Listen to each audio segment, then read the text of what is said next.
Ang buhay po ng isang nasa abroad ay sadyang napakahirap.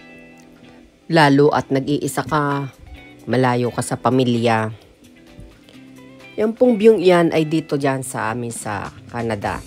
Ako po yung naglakad at pumunta po ako sa aking chiropractor.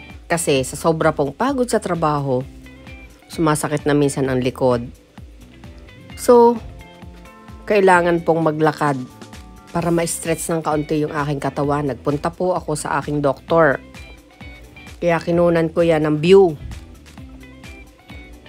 Hindi naman masyadong malamig, pero may snow. May sikat ng araw. Kaya I'm still thankful po dahil nandito ako sa place na malamig. Dahil kung sa parting mainit ang panahon, hindi rin kakayanin dahil pag naedad na, ang hirap po na sobrang init. So, I'm still thankful dahil malamig dito sa place na ito. Kahit mainit,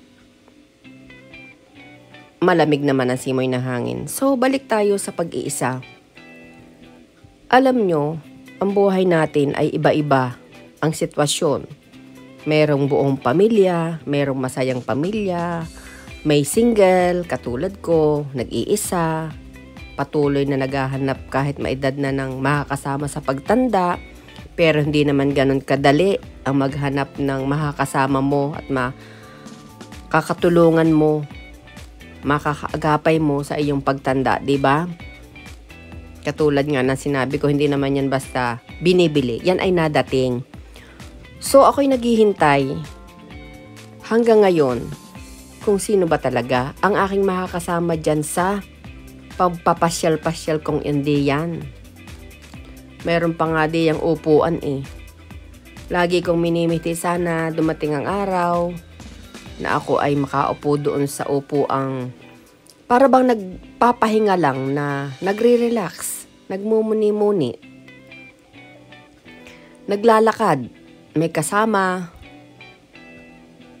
habang nag-iisip, may kakwentuhan. Naglalakad-lakad pa rin ako. Nakita ko yung park dyan, may mga upuan.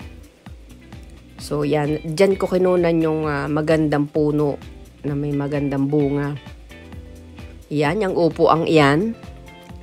Nag-i-illusion na lang ako na sino kaya ang makakasama ko dyan in the future. Diba? Ang sarap naman ang may kasama sana. Kaso kung hindi kagustuhan ng Diyos, I rely sa Diyos. Kasi kahit anong gawin ko at hindi naman kagustuhan ng Diyos, ay wala akong magagawa. Pero I'm still praying na magkaroon talaga ako ng makakasama ko sa pagtanda. Bago man lang ako mawala sa mundong ito, yung makakakwentuhan, makakasama sa araw-araw, makakasalo sa pagkain. Gusto ko maging masaya kahit simpleng-simple lang ang buhay ko. Kung hindi man dito sa abroad, ay sana'y sa Pilipinas. Gusto kong maging masaya kahit kaunting panahon sa simpleng pamumuhay lang. Sana ipagkaloob ni Lord na ibigay yung hinihiling kong napakababaw naman. Matagal po ako naghihintay. Matagal din po ako nag-iisa. Nagmimithi na may makasama. Sana nga ibigay ni Lord. Kung kayo po'y nakarating sa kalagatian ng aking video na ito, ibig sabihin, nagugustuhan niyo yung aking mga kinukwento sa aking buhay. Salamat po ng marami. God bless. At lagi kayong mag-iingat. Ayan. Patuloy pa rin po ako naglalakad at pinapakita sa inyo kung gaano kakapal ang snow dito. Nagpapasalamat din ako sa Diyos dahil nakasurvive ako sa loob ng 15 taon. Sana bigyan pa ako ng more than 5 years na nandito para makapag-ipon at nang makauwi ako sa aming bansa sa Pilipinas. Okay lang naman ang weather. Masarap maglakad. Sabi nga nung Cairo ko, maglakad ka na lang para ma-stretch yung katawan mo kasi lagi kang nakaupo sa opisina. Exercise is better. Tama naman nga. So, tinuruan niya ako ng mga stretching. Ayan, kaya nga po ako'y naglakad diyan para i-enjoy ko yung weather. Malamig naman. Hindi naman masyadong malamig. Okay lang. Yan, kinunan ko. Ang ganda ng weather eh. Kaya nag-i-enjoy ako sa paglalakad pauwi.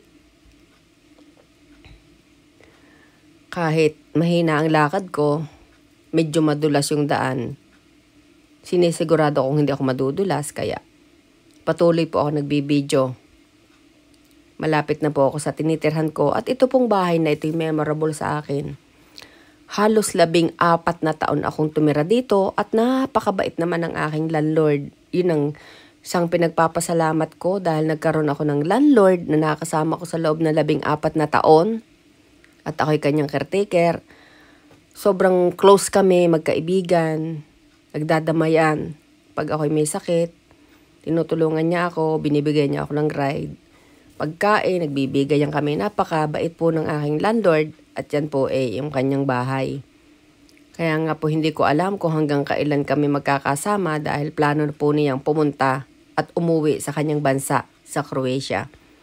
Hindi ko alam kung hanggang kailan kami magkakasama pero sana panapanalangin ko sa Diyos maging maganda ang buhay ko in the rest of the year.